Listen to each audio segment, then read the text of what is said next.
Some mountain hermit who probably cannot find his way to the outhouse is supposed to save my Marines. Captain Reed Sutherland let the words carry across the crowded town hall, his voice pitched for maximum effect. The laughter from his staff officers rippled through the room, while the townspeople of Cedar Falls shifted uncomfortably in their folding chairs. This is what happens when civilians try to help with military operations. We get suggestions to send homeless drifters into active rescue zones. The Cedar Falls Community Center had been transformed into an emergency coordination hub over the past 18 hours. Maps covered every available surface. Radio equipment crackled with static and desperate voices. Coffee cups accumulated on windowsills like ceramic monuments to exhaustion. Outside, the storm that grounded every helicopter in 3 states continued to hammer the Montana wilderness with rain that fell sideways and wind that screamed through the valley like something wounded. 8 Marines were dying in those mountains. Everyone in the room knew it, even if no one wanted to say the words aloud. Sarah Chun stepped forward from the cluster of local volunteers. Her veterinarian's coat, still damp from the rain, she had walked through to reach the coordination center.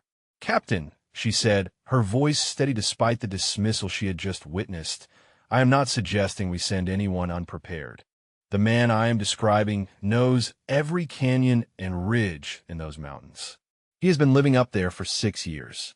When your rescue teams tried to reach the crash site through the North Fork, he could have told you that route floods in weather like this."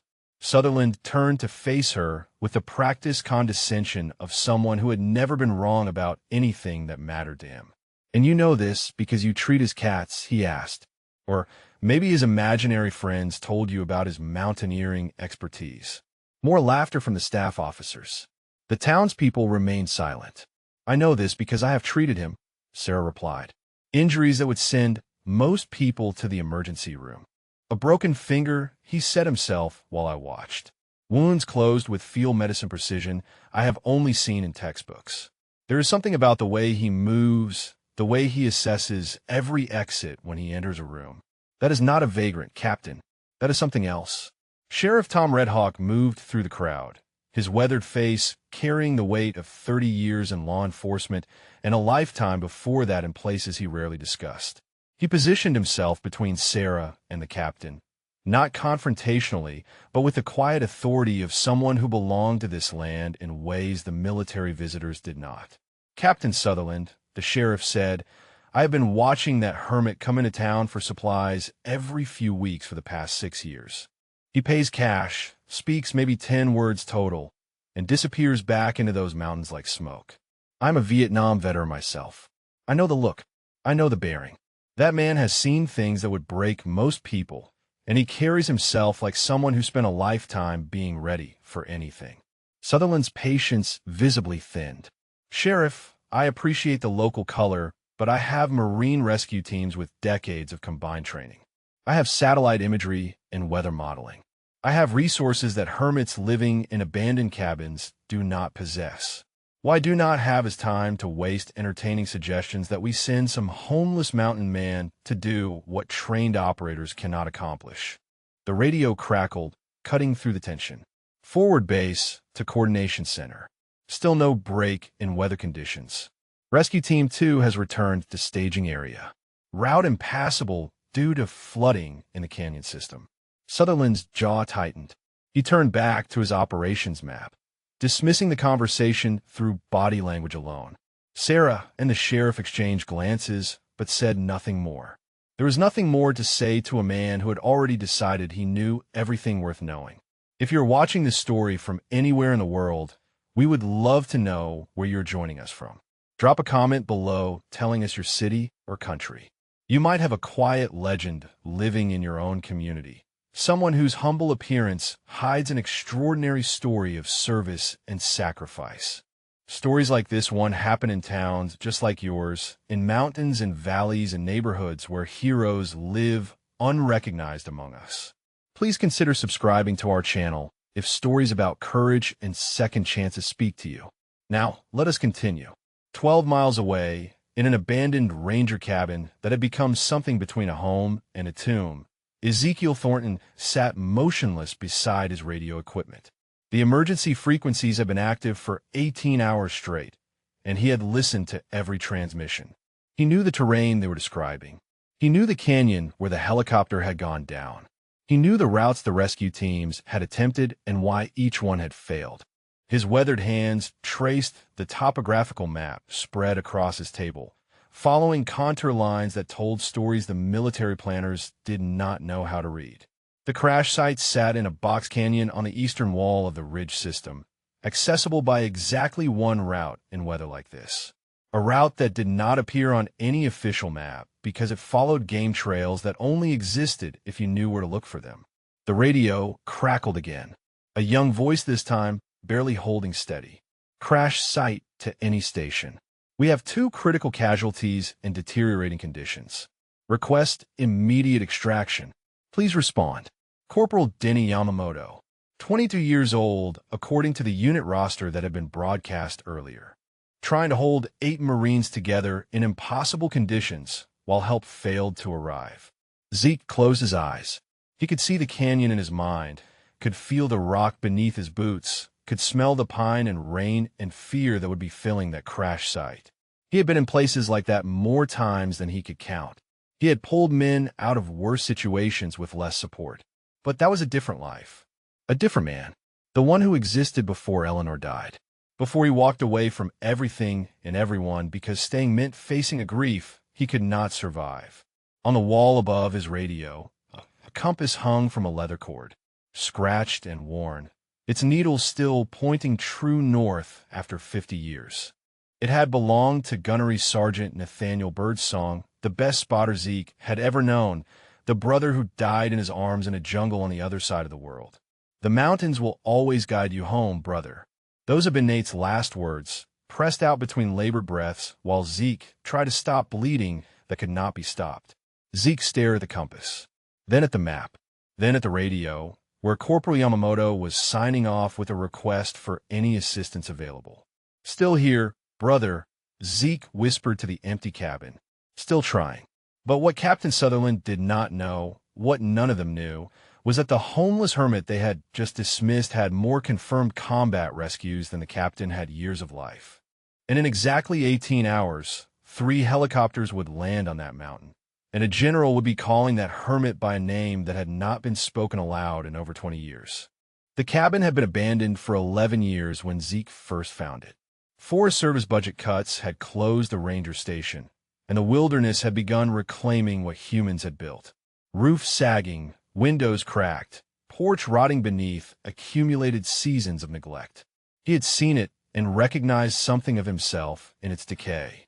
That was 6 years ago, 3 weeks after Eleanor's funeral, 2 weeks after he left the note on the kitchen table for Michael and Christine.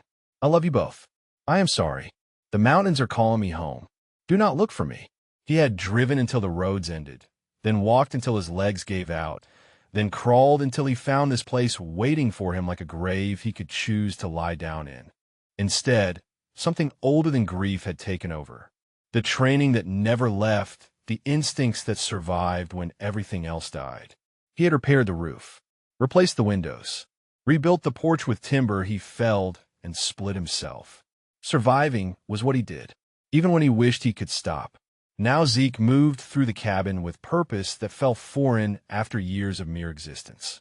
His hands found gear in hidden caches, equipment maintained with military precision despite having no mission to serve. A pack emerged from beneath floorboards. Waterproof matches from inside a hollowed book. A medical kit that would make most emergency rooms envious, assembled piece by piece over decades of knowing exactly what could go wrong in the field. Each item carried weight beyond its physical mass. The compass from Nate, the laminated photograph of his platoon from Vietnam, most of the faces belonging to men now decades dead. A smaller photograph, edges worn soft from handling, showing Eleanor and the children on the porch of their Virginia home. Michael had been 12. Christine had been 9. They were doctors now, both of them. He knew because he checked sometimes, searching their names on the library computers in town, reading about their accomplishments from a distance that felt like looking through glass at a life that belonged to someone else. The memories came whether he wanted them or not. Vietnam, 1969. 19 years old and certain he would live forever because young men always are. The jungle had taught him differently within his first week. Heat that pressed against your skin like a living thing. Humidity that made breathing feel like drowning.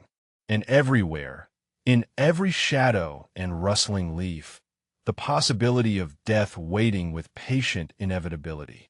He had been assigned to force reconnaissance. The Marines who went where others could not, who gathered intelligence that shaped operations at the highest levels, who pulled pilots from burning aircraft in territory so hostile that conventional rescue was suicide. His partner had been a Navajo from Arizona named Nathaniel Birdsong, grandson of a code talker, inheritor of a tradition that read the land like scripture. Nate had taught him everything. How to move through terrain without leaving traces. How to read weather in the behavior of birds. How to find water, find shelter, find the enemy before they found you. They had completed 37 long-range reconnaissance patrols together. 37 times into the darkness, and 37 times back out, carrying intelligence that saved lives they would never know about. The 38th patrol had been different. Zeke's hands stopped moving. He stood motionless in the cabin, pack half assembled, caught in a memory that never released its grip no matter how many years passed. The extraction zone had been compromised. They had known at the moment they arrived, had seen the signs that Nate read in the disturbed vegetation and the too quiet jungle. But the intelligence they carried was time-sensitive, and the alternative extraction point was 12 kilometers through hostile territory. They had made the call to push through. The ambush came at the tree line. Nate had pushed Zeke down a half-second before the rounds cut through the space where his head had been. They had fought through it, two men against a force that should have overwhelmed them, training and desperation combining into something that transcended normal human capability. But one round had found its mark. Nate had taken the hit meant for Zeke, stepping into the line of fire with the instinct of someone who valued his brother's life above his own. The bullet had torn through his abdomen, and there in the mud and blood and chaos, Zeke had held his best friend while the life drained out of him. Amidst the signs, Zeke had said, pressing futilely against wounds that could not be closed, "I should have seen it. I should have known." Nate's hand had found his, grip weakening with each passing second. Not your fault. Never your fault. War does not care about fault. The compass had been pressed into Zeke's palm.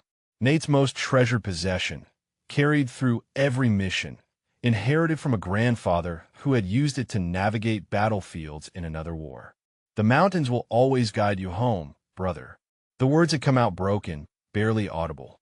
Then Nate's eyes had gone still, and Zeke had been alone in a way that never ended no matter how many years passed. He had carried Nate's body 12 kilometers through hostile territory, had arrived at the secondary extraction point with his dead brother across his shoulders and enough enemy blood on his hands to haunt a lifetime of dreams. The after-action reports called it heroic. The Silver Star citation spoke of extraordinary valor under fire. None of it mattered. None of it brought Nate back. 28 more years of service had followed. Grenada, Panama, the Gulf War. Operations so classified they still did not exist in official records. He had trained the next generation at Scout Sniper School, had watched young men become the operators who would carry the mission forward. He had done everything asked of him and more, had earned every commendation and recognition the Corps could offer. None of it had filled the hollow space that Nate's death had carved in him. Then Eleanor, the woman who had seen through every wall he built, who had loved him despite the darkness he carried, who had given him children and a home and a reason to believe that survival could mean something beyond mere continuation. She had been his anchor for 23 years of marriage, the voice that said you are home, you are safe when the nightmares came. The cancer had been diagnosed while he was deployed for the last time. She had hidden it from him, not wanting to worry him, not wanting to pull him away from duty. By the time he returned, it had spread beyond treatment. 2 years of watching her fade, 2 years of holding her hand while the strongest person he had ever known grew weaker day by day. When she died, something in him had broken beyond repair. He could not look at Michael and Christine without seeing her face in their features. Could not walk through their home without feeling her absence in every room. The grief had been a weight he could not carry and a darkness he could not escape. So he had run, not from weakness, he told himself, but from the certainty that his presence would only bring more pain to children who had already lost their mother. He had convinced himself that leaving was protection, that disappearing was kindness. 6 years later, standing in a cabin in the Montana wilderness, he knew it for what it was. Cowardice dressed in noble intentions. A father who had abandoned his children because facing grief was harder than facing enemy fire. The radio crackled. Corporal Yamamoto's voice, weaker now, but still holding. Still trying to keep his men alive through another impossible night. Zeke looked at the compass in his hand, looked at the photograph of Eleanor and the children, looked at the pack that was almost ready, assembled by hands that remembered how to prepare for missions even when the mind had forgotten how to live. Those were Marines in those mountains. Young men who had families waiting for them, futures ahead of them, lives that mattered to someone somewhere. Just like Nate had mattered. Just like Eleanor had mattered. Just like Michael and Christine still mattered. Even to a father who had proven himself unworthy of their love. He finished packing, checked his gear twice with the methodical precision of 3 decades of training, pulled on boots that had seen better years, laced them tight, and stepped toward the door. The storm raged outside, but storms had never stopped him before. Nothing had ever stopped him when lives hung in the balance. That was who he had been once. Maybe it was who he still was, buried beneath years of grief and guilt and self-imposed exile. Only one way to find out. The coordination center had taken on the atmosphere of a hospital waiting room, where everyone knew the patient was dying. Coffee had gone cold in forgotten cups. Conversations had dwindled to whispers and long silences. The maps on the walls seemed to mock them with their clinical precision, showing terrain that had swallowed 2 rescue attempts and showed no sign of releasing the 8 Marines trapped within it. Captain Sutherland stood at the center table, jaw clenched, studying satellite imagery that told him nothing he wanted to hear.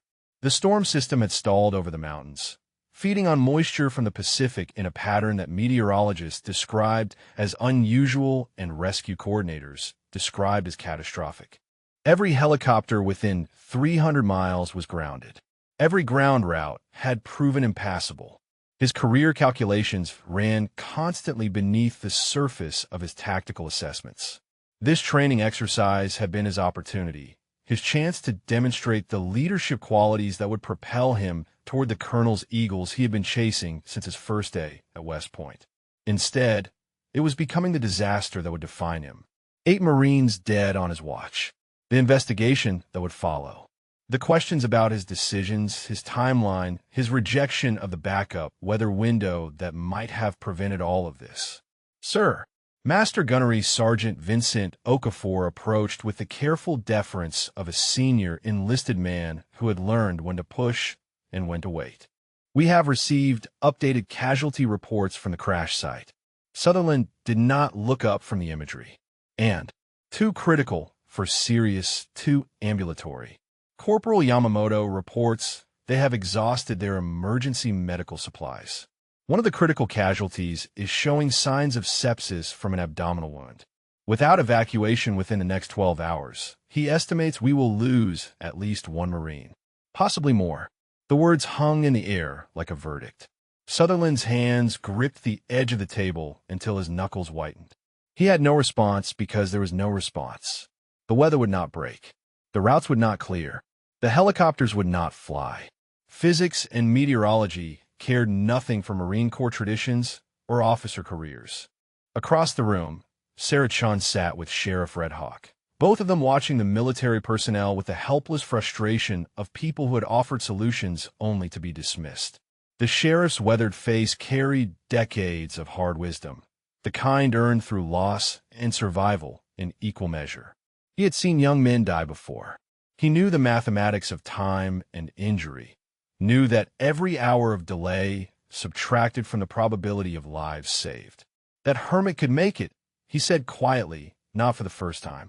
I have watched him come down from those mountains in weather that would kill most men. Whatever he was before he came here, he learned things that kept him alive when alive should not have been possible. Sarah nodded, but said nothing. They had made their case. They had been rejected. There was nothing more to do but watch and wait, and hope that somehow the universe would intervene where human stubbornness would not. The radio crackled to life, and Corporal Yamamoto's voice filled the room with the desperate steadiness of a young man holding his world together through sheer will. Crash site to Coordination Center. Requesting status update on extraction timeline. Private Morrison's condition is deteriorating rapidly. He is going in and out of consciousness. Core temperature dropping despite our efforts. We need to get him out of here. Please advise. Sutherland closed his eyes for a moment that stretched into eternity. When he opened them, his face had hardened into the mask of command that officers wore when they had no good options and had to project confidence anyway. Coordination Center to crash site. Weather conditions remain prohibitive for aerial extraction. Ground teams are reassessing routes. Hold your position and continue stabilization efforts. We are working the problem. Working the problem. The phrase that meant nothing was working and everyone knew it. Yamamoto's response came after a pause that spoke volumes. Understood, Coordination Center. We will hold. Crash site out. The silence that followed was broken only by the rain hammering against the windows and the distant rumble of thunder rolling through the valleys. Sarah wiped her eyes with the back of her hand, a gesture she tried to hide but that the sheriff noticed. He placed a hand on her shoulder, the simple human contact that said "I know" without requiring words. In the corner of the room, a young lieutenant was running calculations on his laptop, modeling extraction scenarios that all ended the same way. Insufficient time. Impossible terrain. Unacceptable risk. The mathematics of failure rendered in clean spreadsheet columns that would look professional in the after-action report. Sir. Okafor again, his voice carrying something new. A thread of tension that made Sutherland look up from his useless imagery. What is it, Master Guns? The locals are right about one thing. Our route analysis has been based on standard topographical data. If there are game trails or informal paths through that terrain that do not appear on our maps, we would not know about them. Someone with extensive ground knowledge of that specific area might have options we have not considered. Sutherland's expression flickered between irritation and something that might have been desperation. You want me to send Marines into those mountains based on directions from a homeless man who lives in a shack? I want you to consider that we have tried everything else, sir. And it has not worked. The challenge hung between them, the kind of moment that defined careers and revealed character. Okafor had served for 26 years. He had seen officers make decisions that cost lives and officers make decisions that save them. He had learned to read the difference in their eyes, in the way they held themselves when the weight of command pressed down on their shoulders. What he saw in Sutherland's eyes was not encouraging. Pride and fear in equal measure, the toxic combination that turned difficult situations into disasters.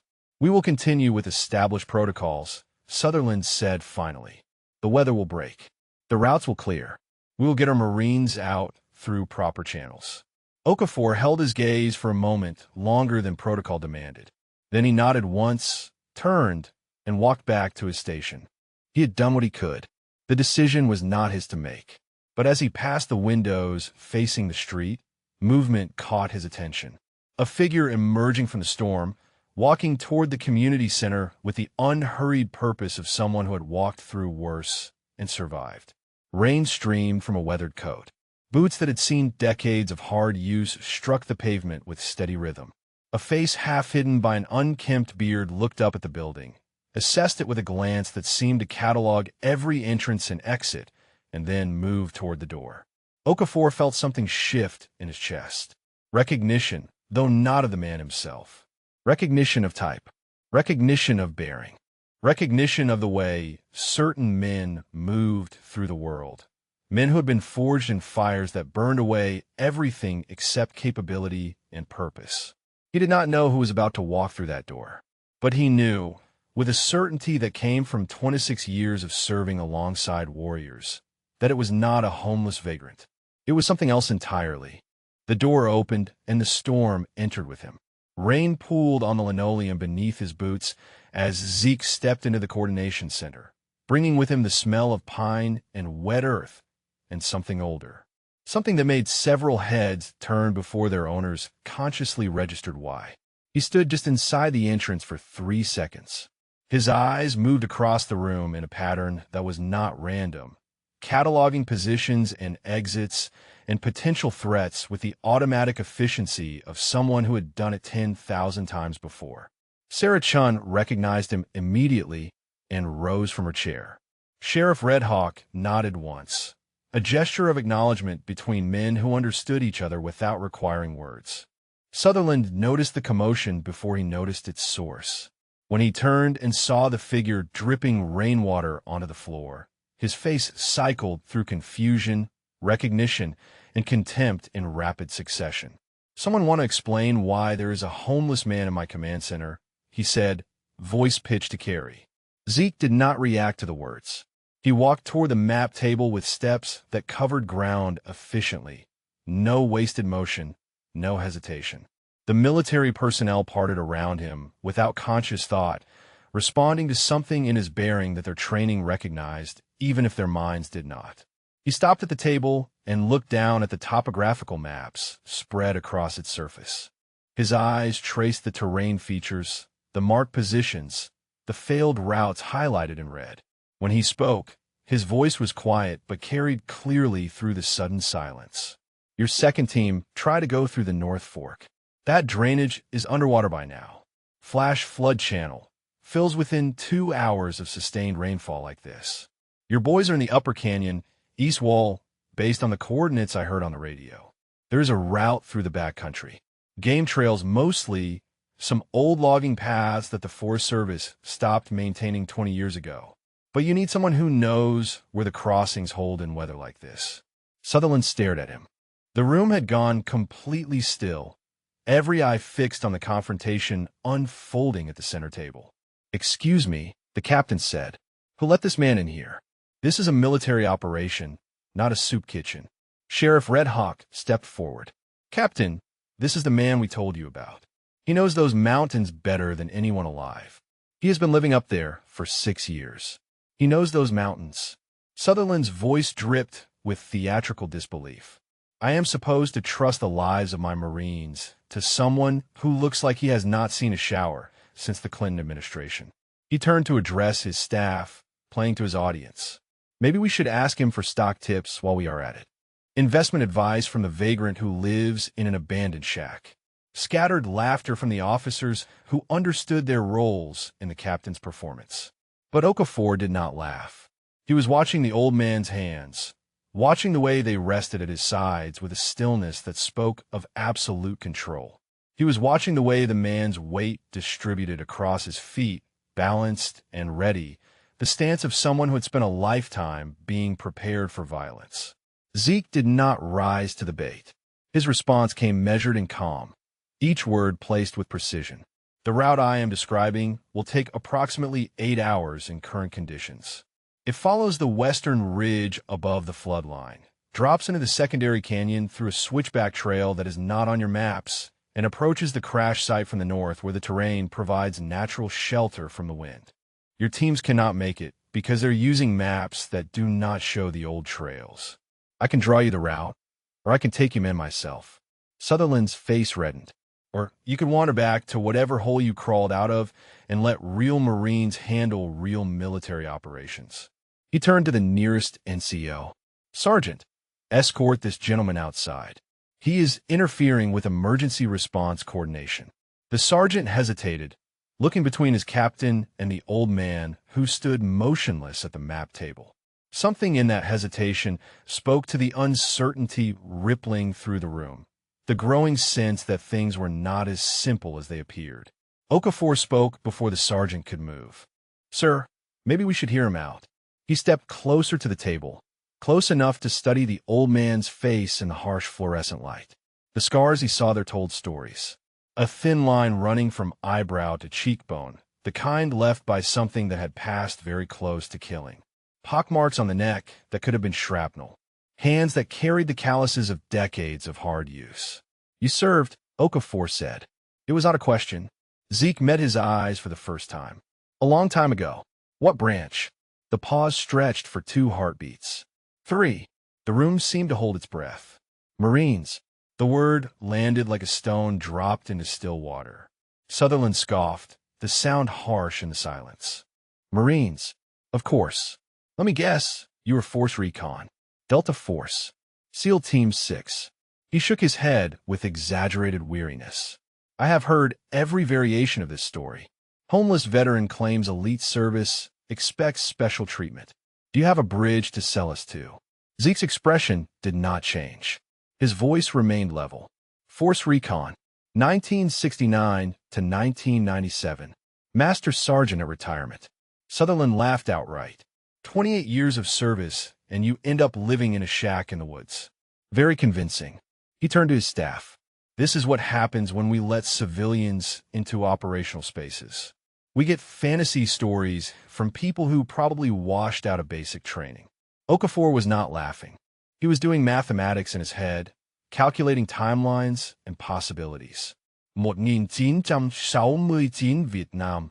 28 years of service ending in 1997.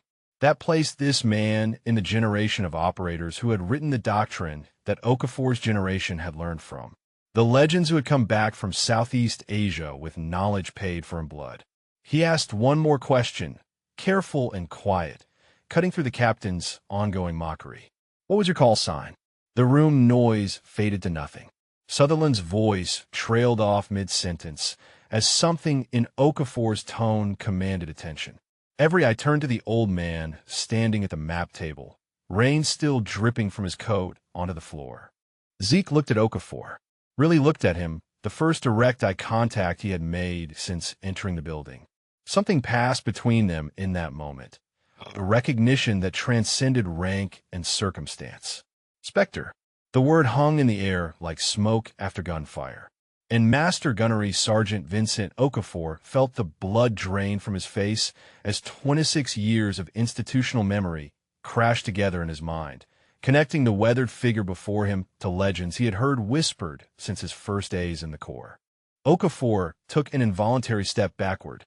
His mind raced through fragments of memory, pieces of history passed down through generations of Force Recon Marines like sacred text. "Spectre." The call sign appeared in after-action reports that were studied at the basic reconnaissance course.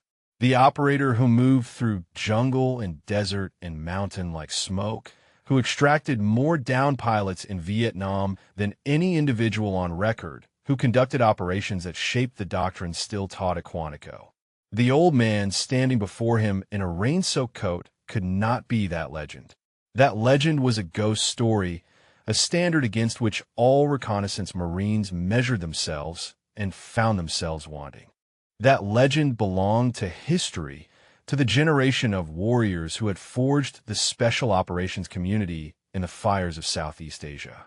But the eyes looking back at him were not the eyes of a vagrant. They were the eyes of someone who had seen the worst that human beings could do to each other and had survived it through skill and will and something harder than either. "Sir." Okafor's voice cracked on the single syllable. He cleared his throat and tried again. "Sir, I need you to stop talking." Sutherland's expression shifted from contempt to outrage. The unprecedented interruption from his senior enlisted man violated every protocol of military hierarchy. "Excuse me, Master Guns. You want to repeat that?" Okafor ignored him completely. His hands were shaking as he pulled out his phone, fingers moving across the screen with desperate urgency. He was searching, scrolling, looking for something that would confirm or deny what his instincts were screaming at him. The room watched in stunned silence. No one had ever seen Okafor lose his composure. 26 years of service had made him a model of professional bearing, the kind of senior enlisted man that officers relied upon to maintain order and standards. Now he was visibly trembling, his dark skin gone ashen, his eyes fixed on the phone screen with an intensity that bordered on desperation. He found what he was looking for. The photograph was black and white, grainy with age, pulled from a declassified archive that someone had uploaded to a military history website. It showed a young Marine in Vietnam-era utilities, face streaked with camouflage paint, indigenous weapons slung alongside his issued rifle. The man in the photograph could not have been more than 25 years old. He was crouched in elephant grass, eyes scanning a horizon that the camera could not capture, every line of his body radiating the coiled readiness of a predator in his natural environment. Okafor turned the phone screen towards Sutherland without speaking. Then he looked at the old man standing at the map table, at the weathered face beneath the unkempt beard, at the bone structure and the set of the jaw and the eyes that had not changed in 50 years despite everything those years had contained. The resemblance was undeniable. The young warrior in the photograph and the elderly hermit in the rain-soaked coat were the same person, separated by half a century of service and loss and self-imposed exile. "That is Master Sergeant Ezekiel Thornton," Okafor said. His voice had gone hoarse. "Call sign Spectre." The article I am looking at says he is credited with 19 confirmed long-range rescues in Vietnam alone. 19 pilots and aircrew extracted from hostile territory under conditions that should have been impossible. And those are just the ones they declassified. Sutherland's mouth opened and closed. The phone screen glowed in the dim light of the coordination center. The young face in the photograph staring out at a room full of people who had just been forced to recalculate everything they thought they knew. Okafor was not finished. His voice gained strength as the implications cascaded through his understanding. "Sir, I learned reconnaissance from instructors who learned it from him. The techniques we use for long-range patrol, for personnel recovery, for terrain analysis in denied areas. Half of that doctrine traces back to operations this man conducted before I was born." He looked directly at Sutherland, and there was no deference in his gaze now. "And you just called him a homeless vagrant who should go back to whatever hole he crawled out of?" The silence that followed was absolute. Rain hammered against the windows. Thunder rolled through the distant mountains. But inside the coordination center, no one moved. No one spoke. No one seemed to breathe. Sutherland's face had gone pale. His hands gripped the edge of the map table, as if it were the only thing keeping him upright. The career calculations that had been running constantly in the back of his mind had just encountered a variable that changed everything. He had not merely dismissed local advice. He had publicly mocked a living legend of Marine Corps Special Operations. Sarah Chun had her phone out recording. She did not know exactly what was happening, but she knew it mattered. The sheriff stood beside her, his weathered face carrying an expression of grim satisfaction. He had sensed something in the hermit from the beginning. Now the rest of the world was catching up. Zeke had not moved throughout the revelation. He stood at the map table with the same stillness he had maintained since entering, rain still pooling beneath his boots, face unreadable beneath the gray beard. If the recognition meant anything to him, he gave no sign. If the vindication of his identity brought any satisfaction, it did not show. When he spoke, his voice carried the same quiet authority it had from the beginning. "None of this matters if those Marines die in those mountains. I do not need your apology, Captain. I do not need your respect. I need you to stop wasting time while young men run out of hours. I can reach them. The only question is whether your pride will let me." The words landed like hammer blows, each one driving deeper into the silence. Sutherland looked around the room at the faces of his staff, at the locals who had tried to tell him, at the senior enlisted man who had just shattered his authority in front of everyone. He looked at the maps showing routes that had failed, at the radio that had carried the desperate voice of Corporal Yamamoto, at the clock on the wall that counted down toward outcomes he did not want to imagine. And for the first time since the crisis began, Captain Reed Sutherland had nothing to say. The seconds stretched into an eternity of silence.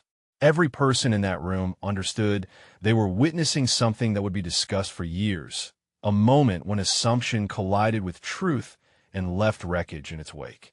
Sutherland stood frozen at the map table, his carefully constructed authority dissolving like morning fog under hard sunlight. It was the radio that broke the spell.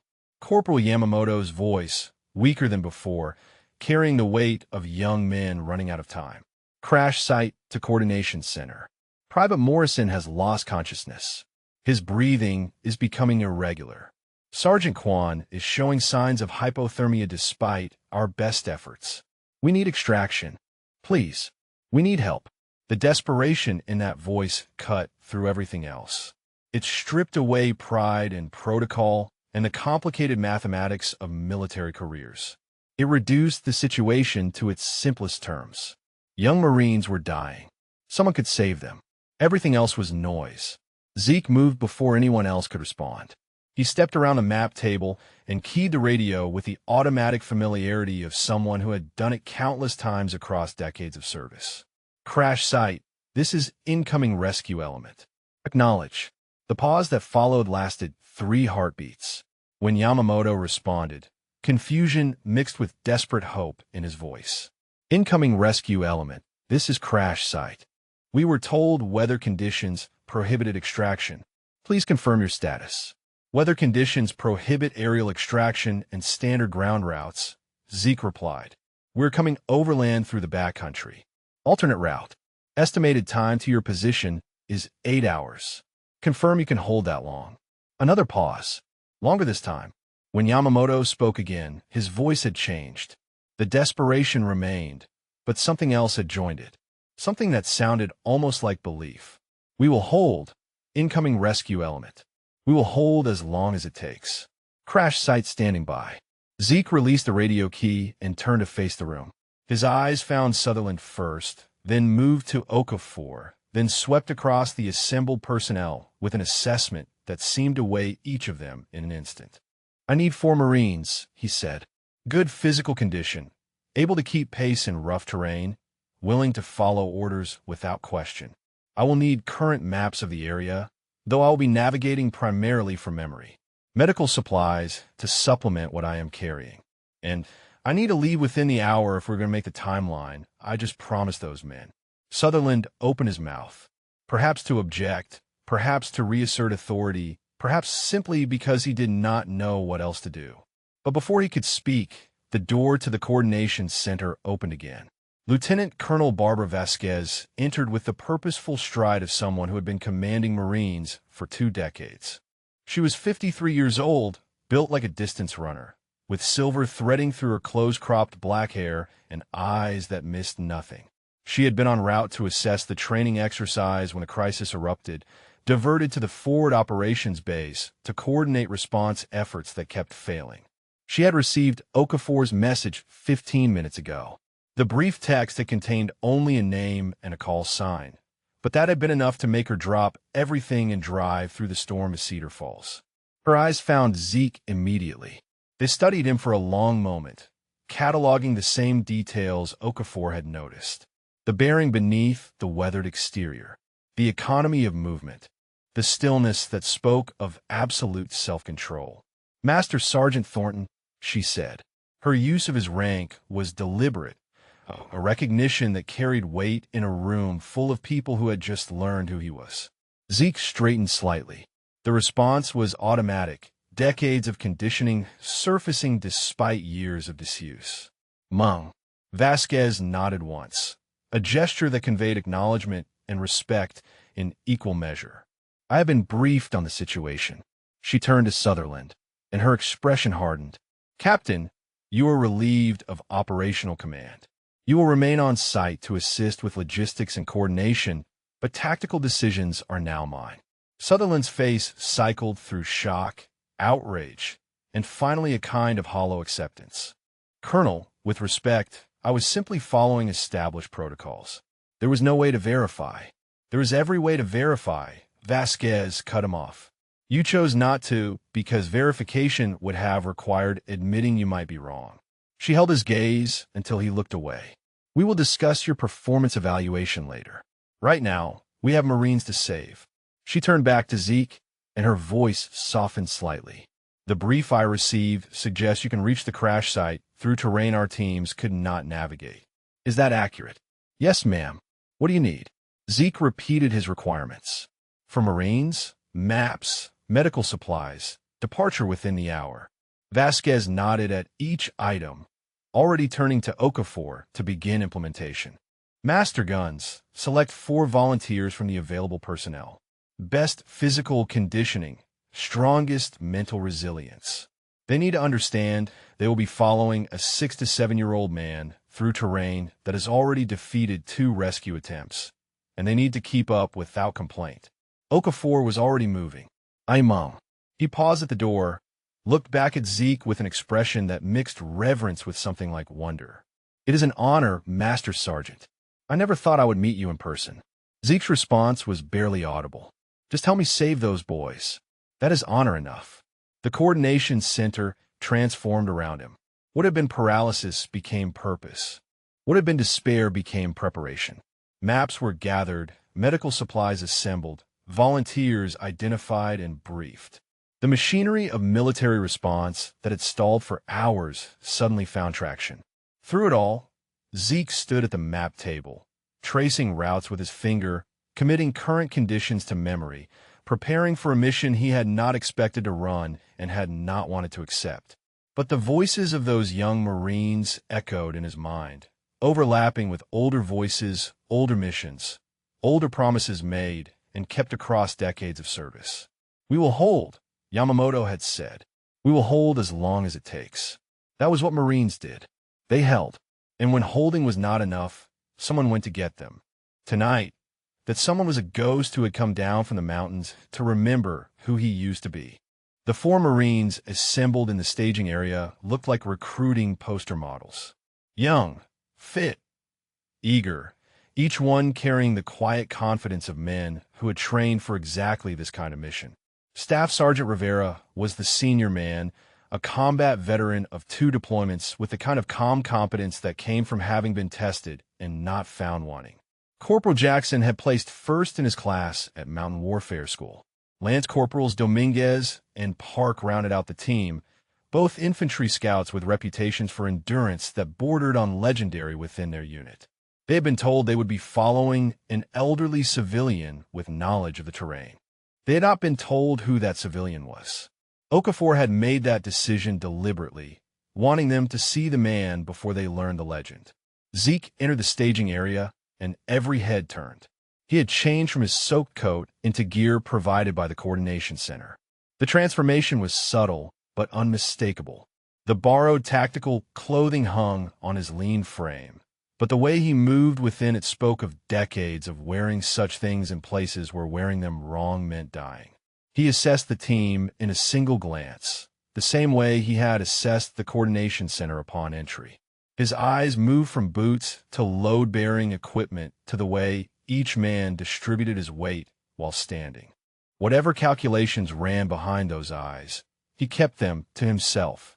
"I'm going to say this once," he began without preamble. His voice carried easily despite its quietness, a command presence that had nothing to do with volume. "We are looking at 8 hours of movement through terrain that does not forgive mistakes. The route I am taking you on does not appear on any map you have ever seen. There will be sections where one wrong step means a fall you will not walk away from. There will be crossings where the water will try to take you if you do not plant your feet exactly where I tell you." He paused, letting the words settle. "I am 67 years old. I have not run an operation in over 20 years. But I have walked every mile of those mountains, and I know them the way you know the inside of your own home. If you follow my instructions exactly, we will reach those Marines in time. If you decide you know better, if you take shortcuts I have not authorized, if you fall behind and expect me to wait, you will die, and so will the men we're trying to save." Questions. Silence. The 4 Marines exchanged glances, recalibrating their expectations. They had anticipated a guide, someone to point directions while they did the real work. What stood before them was something else entirely. Staff Sergeant Rivera spoke first. "Sir, what is your background? If we are trusting you with our lives, we would like to know who we are following." Zeke considered the question. For a moment, it seemed he might not answer, might simply turn and begin the mission without explanation.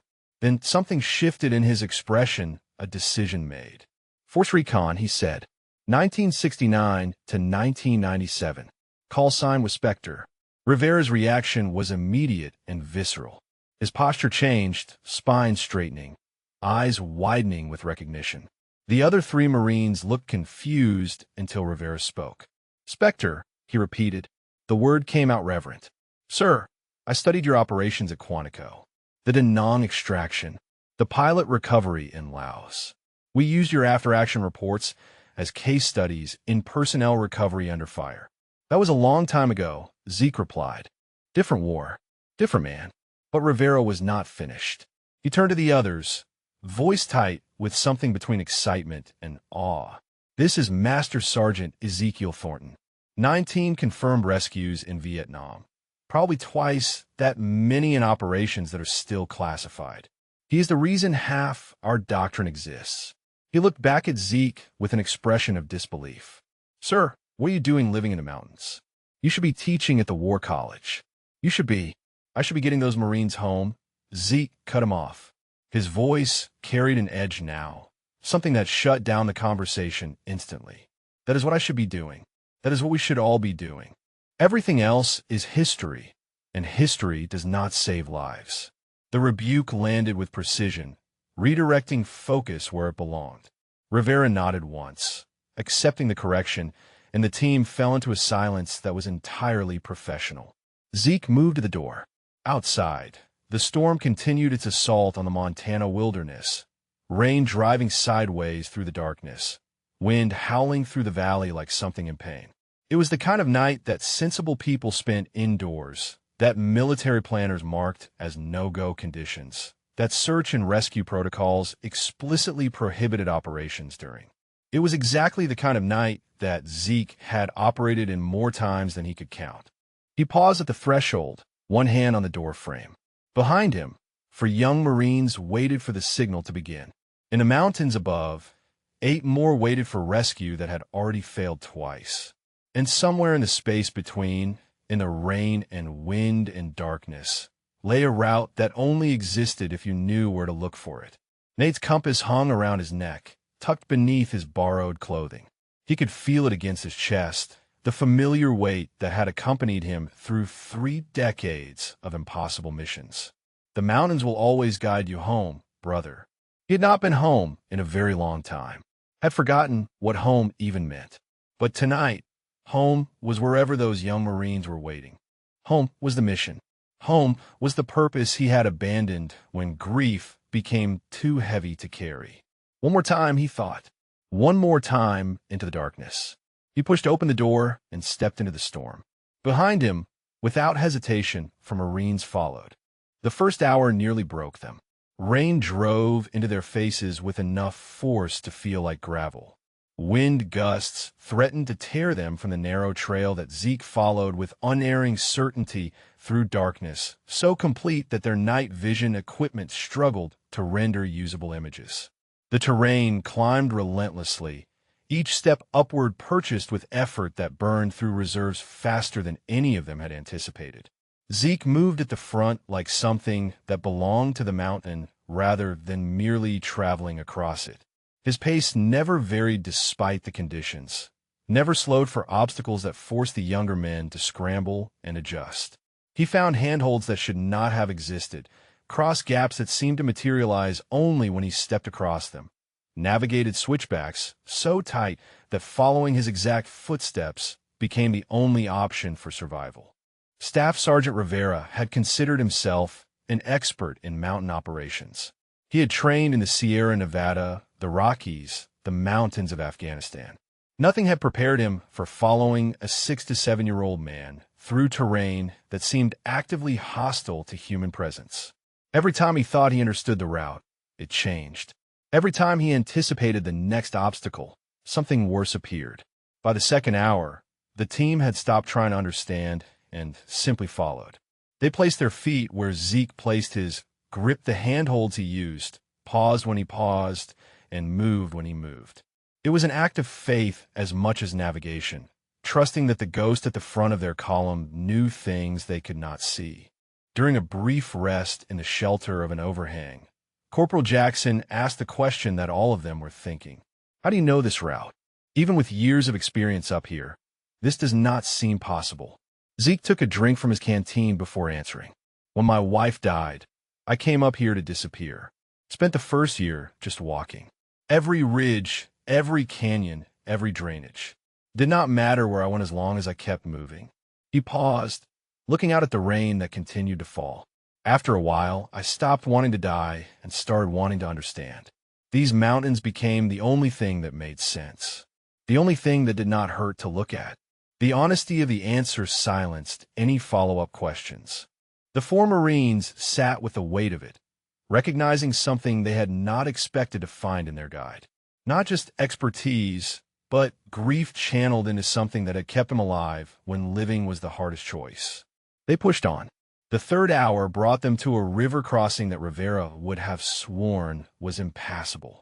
Water roared through a narrow gorge, white foam visible even in the darkness, the sound alone enough to communicate lethal force. Zeke studied the crossing for 90 seconds without moving. Then he turned to the team. There is a rock shelf 6 inches below the surface, 20 meters upstream. The current will try to take your legs, but if you move sideways and keep 3 points of contact on the shelf, you will make it. I will go first. Watch exactly where I step. Do exactly what I do. Nobody questions. He entered the water without hesitation. The cold hit him like a physical blow, and Rivera saw him shudder once before his body adjusted. Then he was moving sideways across the current, hands finding holds that were invisible from the bank, feet planted on a shelf that no one else knew existed. He reached the far side in 4 minutes. The team followed one at a time, each man fighting the same battle against cold and current and the primitive fear of being swept away into darkness. Park slipped once, his foot missing the shelf by inches, and only Jackson's grip on his pack strap kept him from going under. When all 5 of them stood on the far bank, gasping and shivering, Zeke gave them 30 seconds to recover. "Worst is behind us," he said. His voice carried no particular emotion, just information. "For more hours. We move in 1 minute." They moved. The 4th and 5th hours blurred into a continuous test of endurance. The rain finally began to slacken as they climbed above the storm's heaviest bands, but the wind increased to compensate, driving temperatures down to the edge of hypothermia. Zeke led them through a section of exposed ridge where gusts nearly knocked Dominguez off his feet, then down into a protected canyon that felt almost warm by comparison. During another brief rest, Rivera worked up the courage to ask another question. "Master Sergeant, you said your wife died. Do you have any other family?" The question hung in the air for a long moment. Zeke's face was unreadable in the darkness, but something in his posture shifted. "2 children," he said finally. "Michael and Christine. They would be in their 30s now. Doctors, both of them." He paused. "I left them when their mother died. Thought I was protecting them by disappearing. Thought my grief would only make their grief worse." "Did it?" Rivera asked quietly. Zeke did not answer. He stood, checked his compass, and began walking. The conversation was over, but as they moved through the darkness, Rivera noticed something he had not seen before. The way Zeke's hand occasionally moved to his chest, pressing against something hidden beneath his clothing. The way his lips moved sometimes when he thought no one was watching, forming words too quiet to hear. Whatever drove this man forward, it was more than duty. It was more than expertise. It was something personal and painful and unresolved, something that had found temporary purpose in saving 8 young Marines from a mountain that wanted to keep them. Rivera understood, in that moment, that he was following a man who was trying to outrun his own ghosts. And somehow, impossibly, the ghosts were showing him the way. The 6th hour brought them to the ridgeline that overlooked the crash site canyon.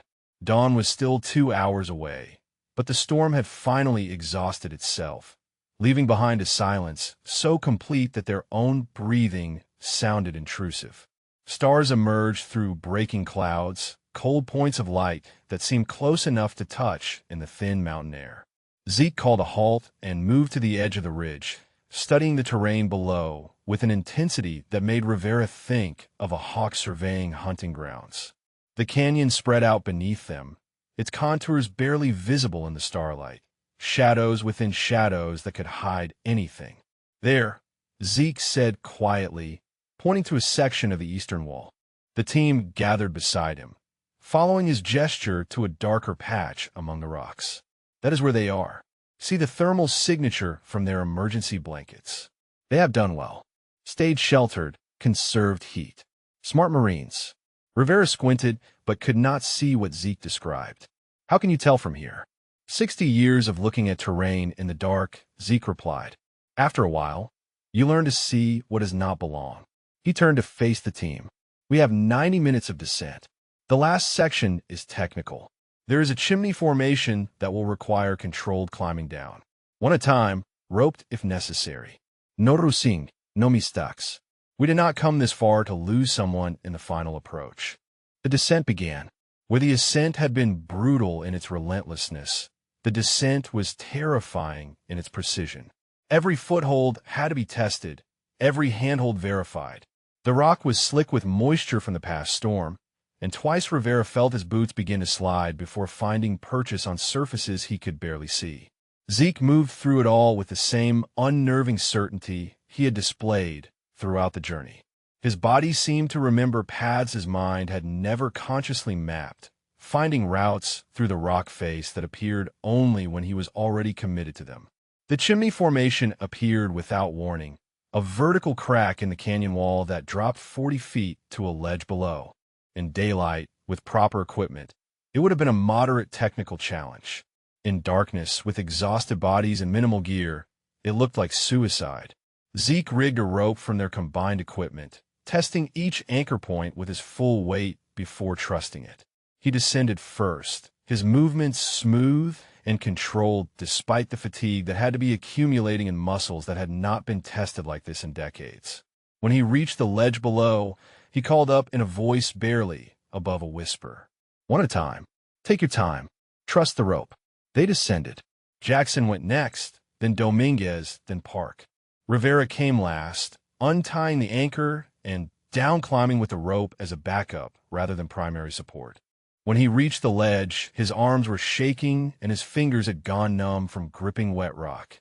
The final approach took 30 minutes of careful movement through a boulder field that had been deposited by some ancient landslide.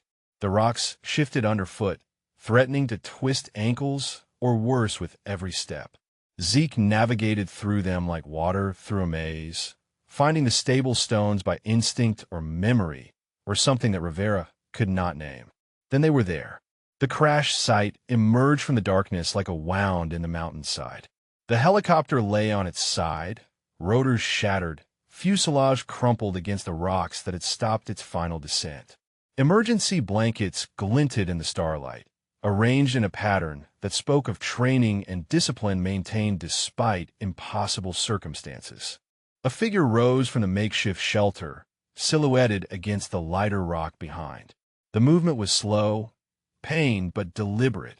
Identify yourselves. The voice was young but steady. Corporal Yamamoto, maintaining security protocols even after 18 hours of waiting to die. Rescue element, Zeke replied.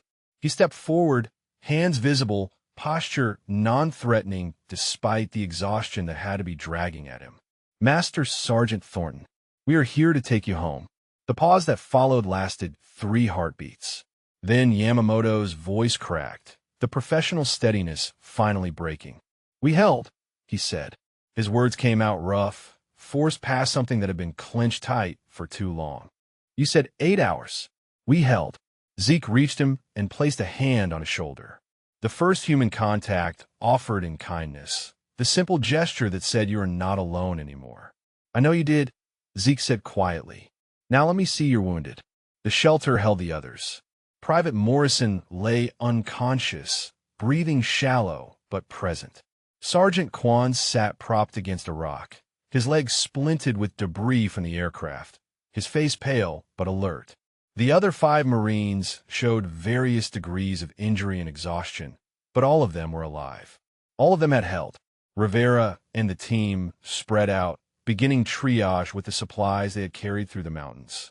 Zeke moved among the wounded with an efficiency that belied his age, assessing injuries, prioritizing treatment, coordinating care with the calm authority of someone who had done this more times than anyone present could imagine. Yamamoto followed him with his eyes, still processing the impossible fact that rescue had arrived. They told us no one could make it through, the corporal said. They said the routes were impassable. Weather too severe. We thought we were going to die here. Zeke looked up from where he was examining Morrison's abdominal wound. The routes they knew were impassable. He returned his attention to the wounded Marine, hands steady despite everything. But there are always other routes. You just have to know where to look. Dawn broke over the canyon in shades of gold and rose, painting the rocks with colors that seemed impossible after the darkness of the night. The storm had moved east, leaving behind a sky so clear it hurt to look at. For the first time in 20 hours, the mountains looked beautiful rather than murderous. Zeke had not stopped moving since they arrived.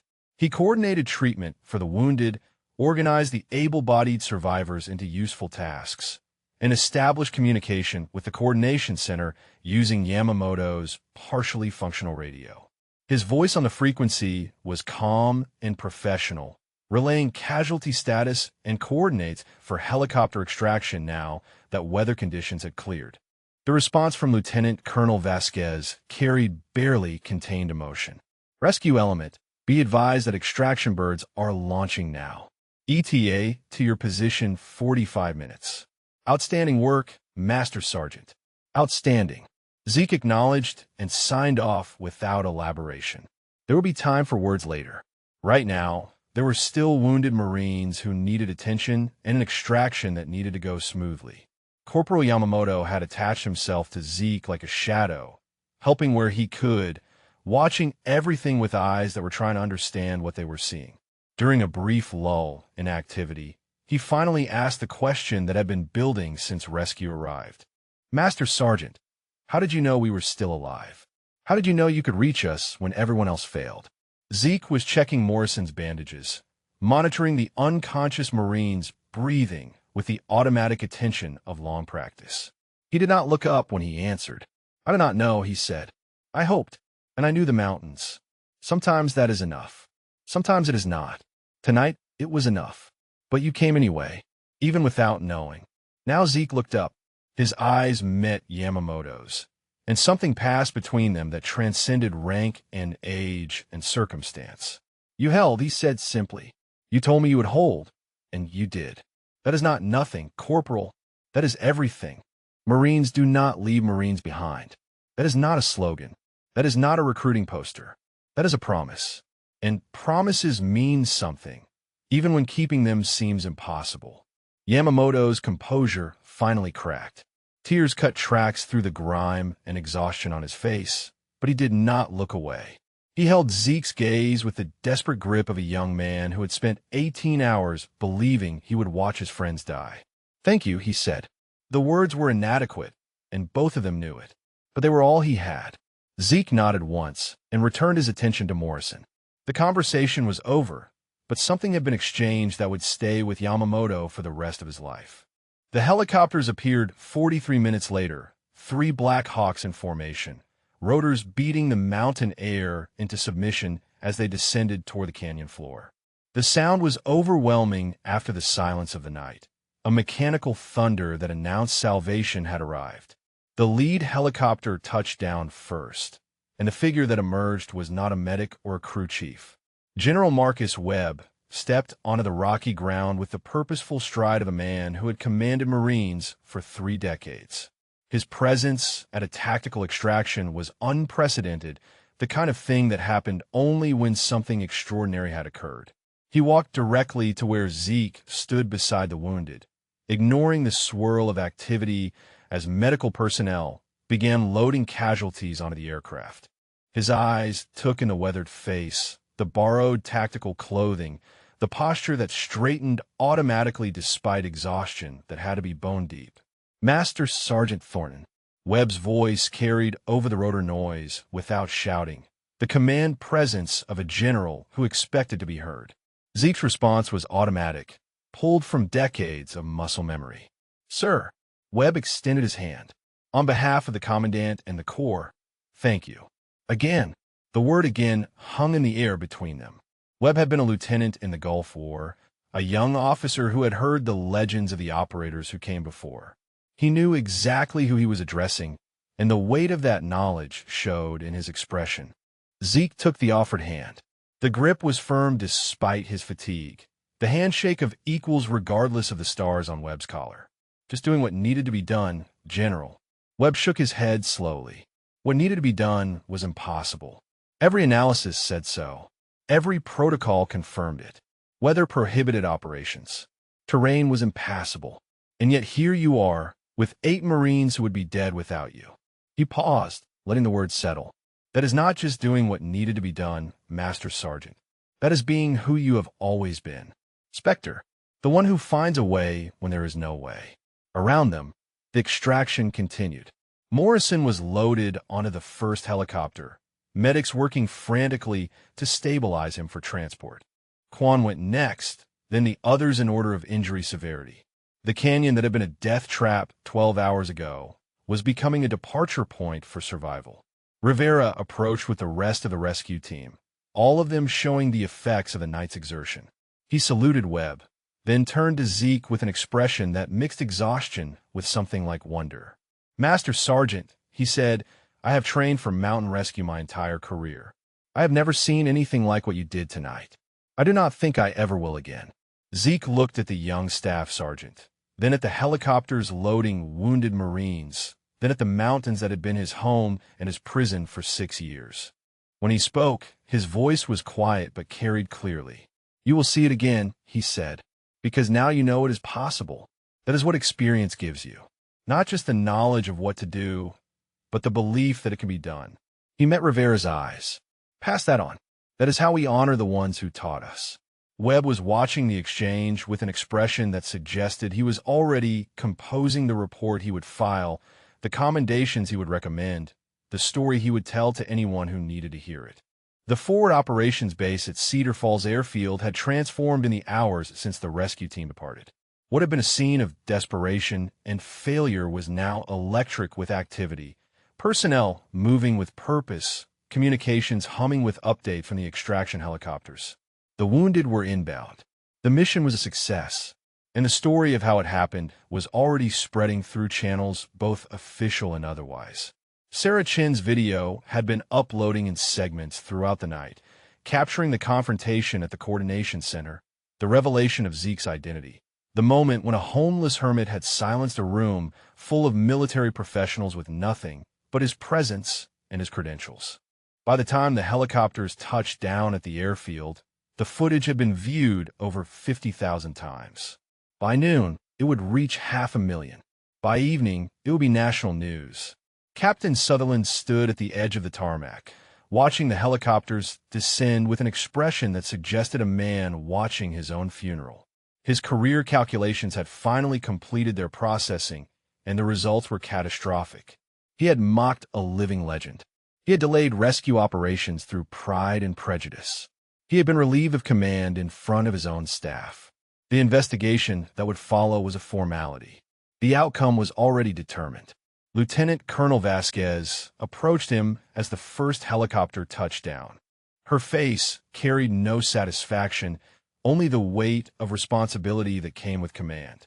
Captain, she said, you will remain on base pending formal review of your actions during this operation. You're not to speak with media or post on any social platforms. Legal counsel will be provided. She paused. For what it is worth, I hope you learned something from this. Rank does not make you right. Credentials do not make you wise. And dismissing people based on appearance is a failure of leadership that can cost lives. Sutherland said nothing. There was nothing to say. The helicopters disgorged their passengers in organized chaos. Medical teams rushed to receive the wounded, stretchers moving toward waiting ambulances with practiced efficiency. Morrison was still unconscious but stable. His vital signs holding in ranges that suggested survival was now probable rather than hoped for. Quan gave a thumbs up as he was wheeled past, his face pale, but his spirit intact. Corporal Yamamoto walked off the helicopter under his own power, refusing assistance despite the exhaustion that made each step an act of will. He stopped on the tarmac and turned back, watching as Zeke descended from the aircraft behind him. The old man moved slowly now, the adrenaline of the mission finally releasing its grip, allowing the fatigue of 8 hours through impossible terrain to assert itself. His borrowed clothing was torn and stained. His face showed every one of his 67 years. But his eyes remained clear, still taking in his surroundings with the automatic assessment that had kept him alive through 3 decades of service and 6 years of exile. General Webb walked beside him, a gesture of respect that did not go unnoticed by the assembled personnel.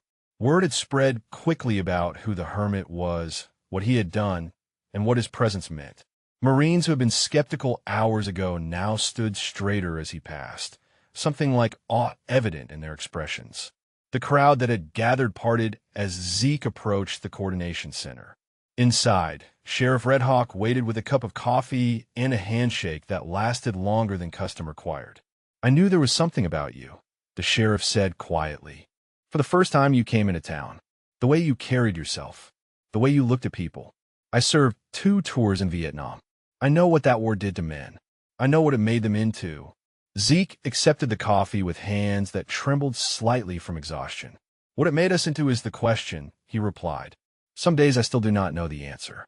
Sarah Chan approached with her phone still in hand, the instinct to document warring with something more human. "Mr. Thornton," she said, then corrected herself. "Master Sergeant Thornton. The video I posted has gone viral. People want to know your story. News outlets are requesting interviews. There's already talk of recognition from the governor, maybe Congress." Zeke's expression did not change, but something in his posture suggested withdrawal. "I did not do this for recognition," he said. "I did it because Marines were dying and I could help. That is all. But people should know," Sarah pressed gently. "They should know what you did, what you sacrificed, the years you gave. They should know about the men who did not come home," Zeke replied. His voice carried an edge now, something that cut through the celebration beginning to build around them. "They should know about Nathaniel Birdsong, who died in a jungle 50 years ago, teaching me everything I know.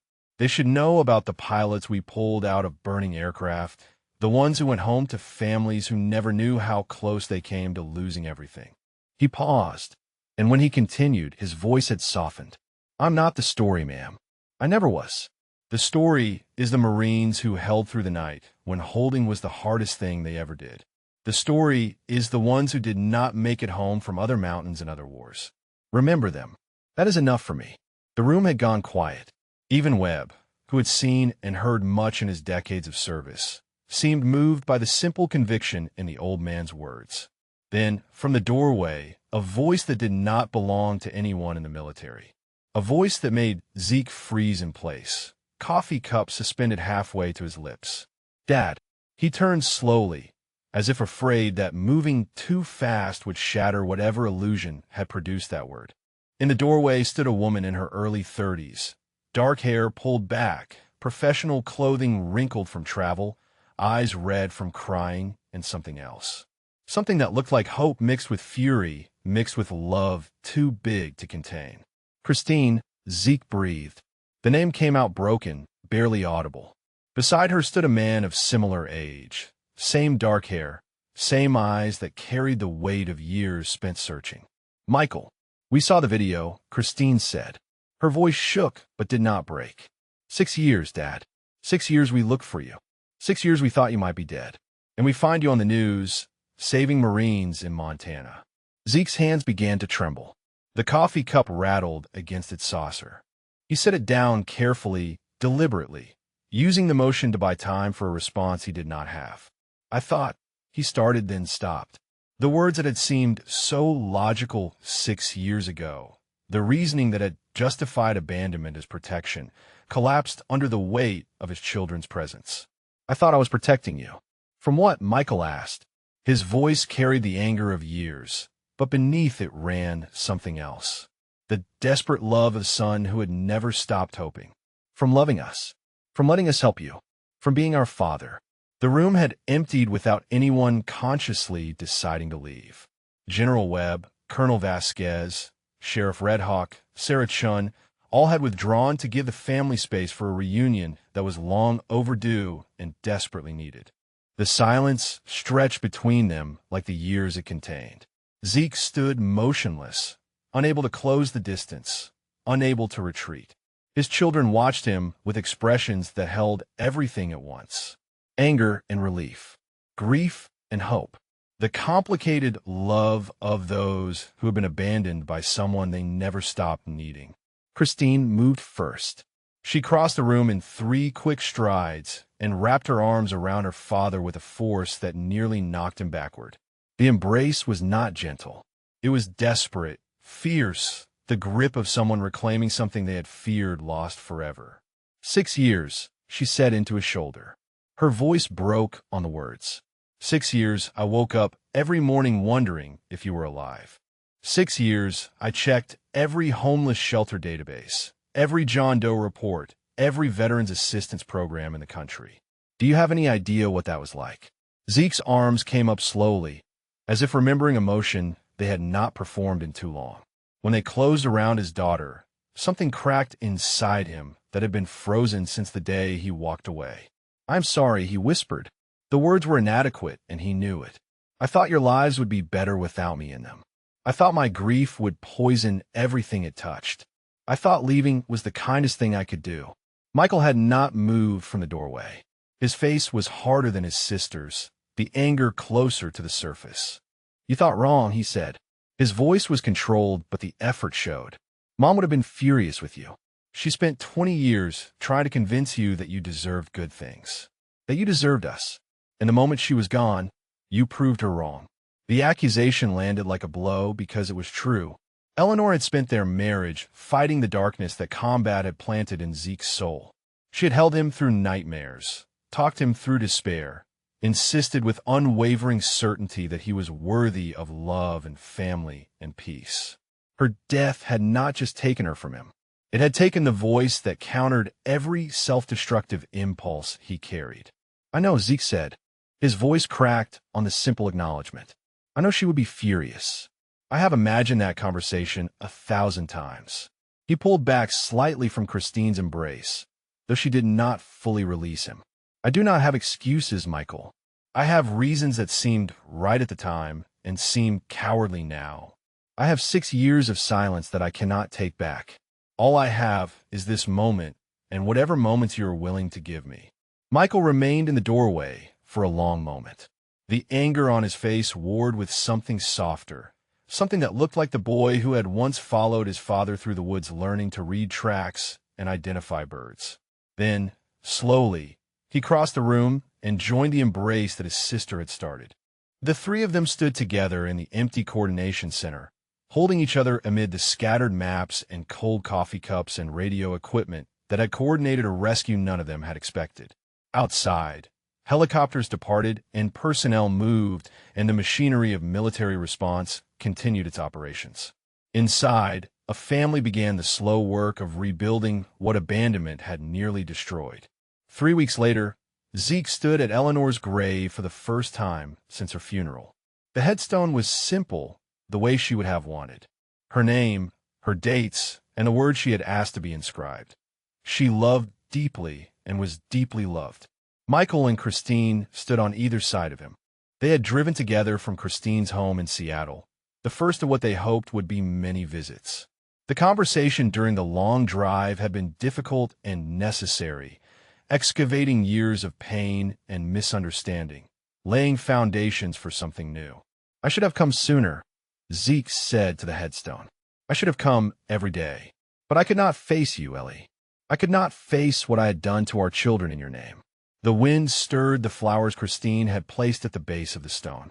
Somewhere in the trees, a bird called out and fell silent. She would forgive you, Christine said quietly. She always forgave you, even when you could not forgive yourself.